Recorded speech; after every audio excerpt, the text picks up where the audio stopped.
වැව අද්දර තිබුණු කුඩා පැල්පතක ගුණසිරි පුෂ්පා හා ඔවුන්ගේ දියණිය වූ මලී සතුටින් ජීවත් වුණ හරිම දුප්පත්. ගුණසිරි දවස පුරාම කුඹුරේ මහන්සි වුණත් ඔවුන්ට ලැබුණේ ඉතාමත් සුළු ආදායමක්. ඒත් මලී හැමදාම hina වෙලා සතුටින් හිටියේ තමන්ගේ දෙමාපියන්ට තියෙන අසීමිත ආදරේ නිසායි. හිමිදිරි උදෑසනම මලී මිදුල අතුගාමින් ඉන්නවා. තාත්තා කුඹුරට යන්න සූදානම් වෙනවා. දුවේ මලී මම කුඹුරට යනවා. අම්මට උදව් වෙලා ගෙදර වැඩ ටික කරන්න. පිට ලොකුවට සල්ලි නැති වුණාට පාටයක් කරදරයක් නැතුව ඉන්න එක ලොකු දෙයක් නේ. හරි තාත්තේ, පරිස්සමින් ගිහින් එන්න. මම වත්ත වටේ තියෙන එළවලු ටිකක් නෙලලා අම්මට උයන්න දෙන්න.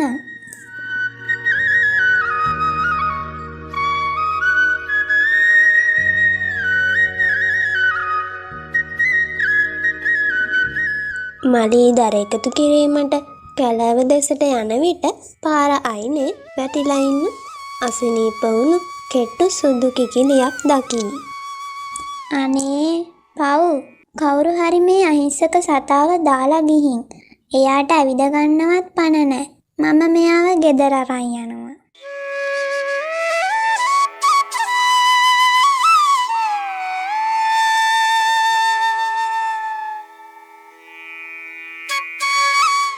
මලී මේ කිකිලියව වඩාගෙන ගෙදර අරන් එනවා.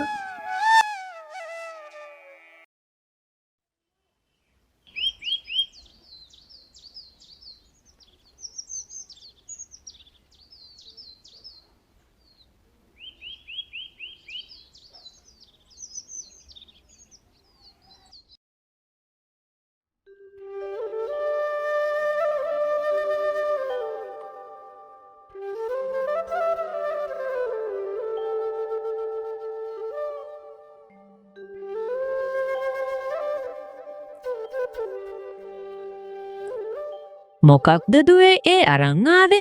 අපිට අපේ බඩගින්න නිවා ගන්නත් අමාරුයි. තව සතෙක්ට කන්න දෙන්නේ කොහොමද? අම්මේ, මේ සතා මැරෙන්න වැටිලා හිටියේ.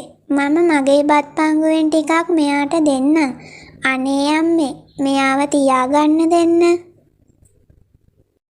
හරි පුතේ, ඔයාගේ හිතේ තියෙන කරුණාවට මම බාධා කරන්නේ නෑ. අපි මේ සතාට සුදු මැණික කියලා කියමු. සීලවති වැටයිනට වෙලා මලී දැස බලා සිටී. මුන්ට කන්නවත් නෑ. ඒත් බලන්න කරන වැඩ අර කොහෙන්ද ආපු කුණු කිකිලියක් සුරතල් කරනවා. මුන්ගේ මේ තියෙන අනවශ්‍ය සෝබන මට පෙන්වන්න බෑ. කොහොම හරි මේ පවුල මෙතනින් පන්නන්න ඕනි.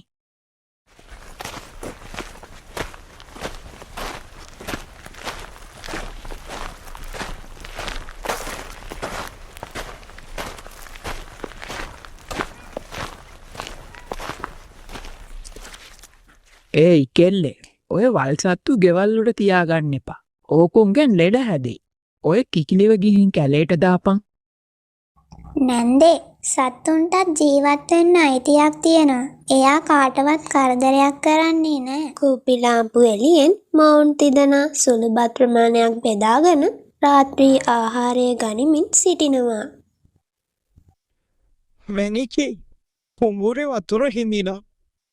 මේ පාර අස්වැන්න ගොඩක් අඩුවේ වගේ. මට හිතාගන්න බෑ ලබන මාසේ කන්නේ කොහොමද කියලා. අපි ඉවසමු ගුණසිරි.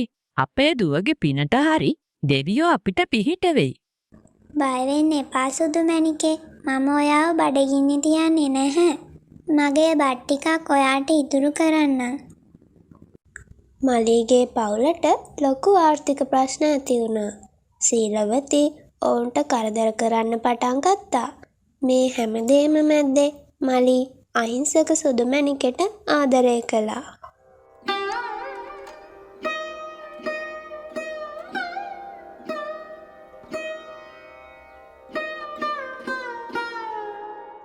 කාලය ගෙවී ගියා.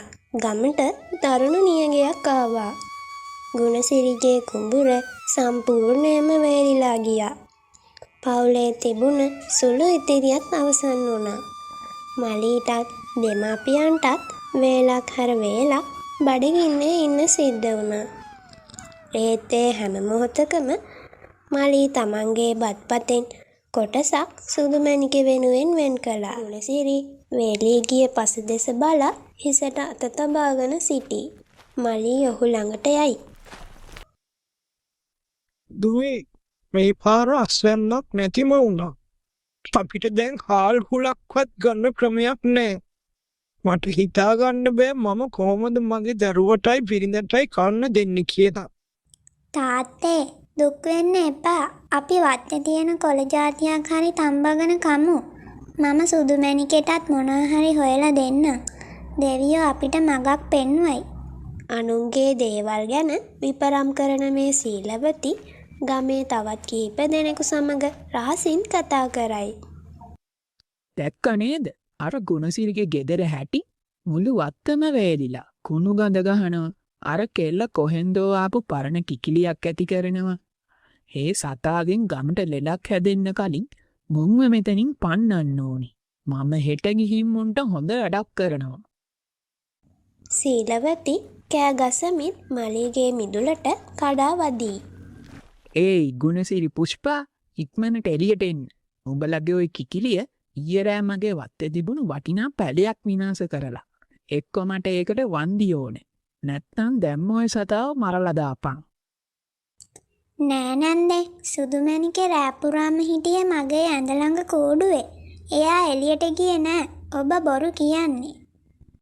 මොකා? මම බොරුකාරියක්ද? උඹලා වගේ හිඟන්නෝ මේ ගමට මූසලකම. බලපන් මේ නියගේ ආරෙත් උඹලා නිසා. තොපියට මේ ගෙදරින් යන්න ඕනේ. රාත්‍රියේ මලී තනිවම හඬමින් සිටී.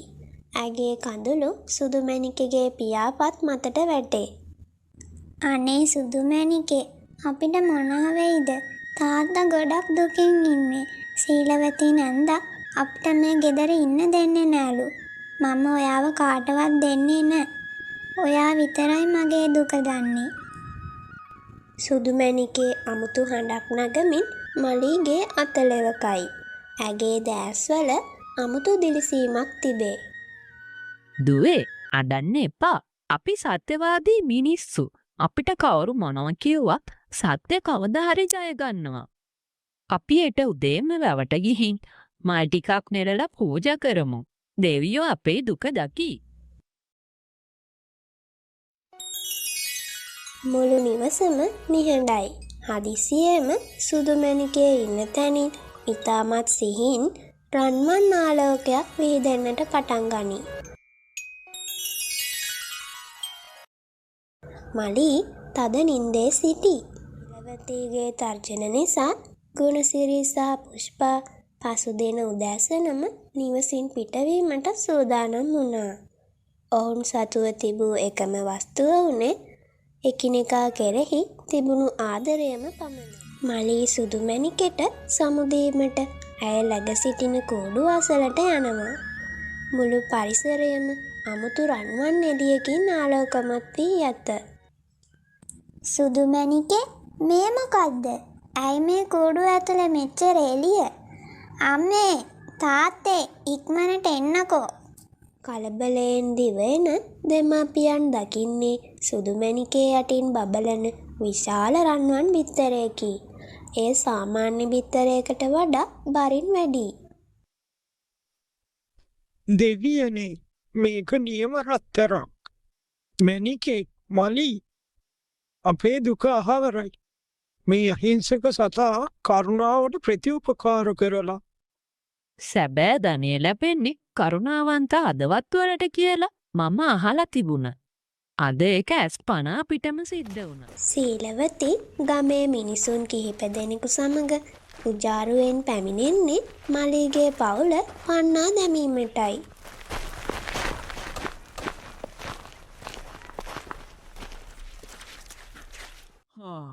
තව මෙතනද? ගුණසිරි දැන්වත් මේ හිඟන පැල්පතෙන් ඵලයන්. උඹලගේ මේ මෝසලකම තවත් මේ ගමට වැඩක් නෑ. සීලවති නන්දේ අපි හිතුවේ ඔබ අපේ අසල්වාසියා විදිහට අපේ දුකේදී උදව් කරයි කියලා. ඒත් ඔබ උත්සාහ කළේ අපේ අසරණකමෙන් සතුටු වෙන්න. මෙන්න ඔබ අපේ ඉඩම ගැන කියපු ණය චෝදනාවලට වන්දි. මලී රන් බිත්තරයෙන් කොටසක් විකුණා ලබාගත් රන්කාසි කිහිපයක් සීලවතී ඉදිරියේ තබයි. ගම්මුන් මවිතයට පත්වේ. බලන්න සීලවතී නෝනා, මේ පවුල කාටවත් වෛර කළේ නෑ. ඔවුන් සත්තුන්ට පවා ආදරේ කළා. ගිය ආදරේ තමයි ඔවුන්න ලොකුම ධනවතුන් කළේ. දැන්වත් ඔබේ ඔය නපුරුකම නතර කරගන්න. මම එච්චර හිතුවේ නෑ. මට සමා වෙන්න. ගුණසිරීගේ පවුල දැන් සැපේ. ඔවුන් ගමේ අනෙක් දුප්පත් අයටත් උදව් කරනවා. මලී තවමත් සුදුමැණිකය වඩාගෙන වත්ත වටේ ඇවිදී. අපි දැන් පොහොසත් වුණාට අපේ පැරණි සරල බව අමතක කරන්න හොඳ නෑ. අපි මේ ලැබුණ දේ අනිත් අය එක්කත් බෙදා ගන්න ඕනි. සුදුමැණිකේ, ඔයා මට දුන්නේ රත්තරන් විතරක් නෙවෙයි. ඕනෑම අඳුරු රැයකට පස්සේ ලස්සන හිරු පායන උදෑසනක් එනවා කියලා විශ්වාසයත් ඔයා මට දුන්නා. ඉතින් මේ පුංචි මලීගේ පවුලේ කතාව මුළු ගමටම ආදර්ශයක් වුණා. සල්ලි වලට වඩා වටින්නේ මිනිස්කම සහ කරුණාව බව හැමෝම තේරුම් ගත්තා. තමන්ගේ වැරද්ද වැටහුණා. ලස්සන හදවතක් තියෙන අයට සෝබාදහම කවදාවත් වරදින්න ඉඩ දෙන්නේ නැහැ.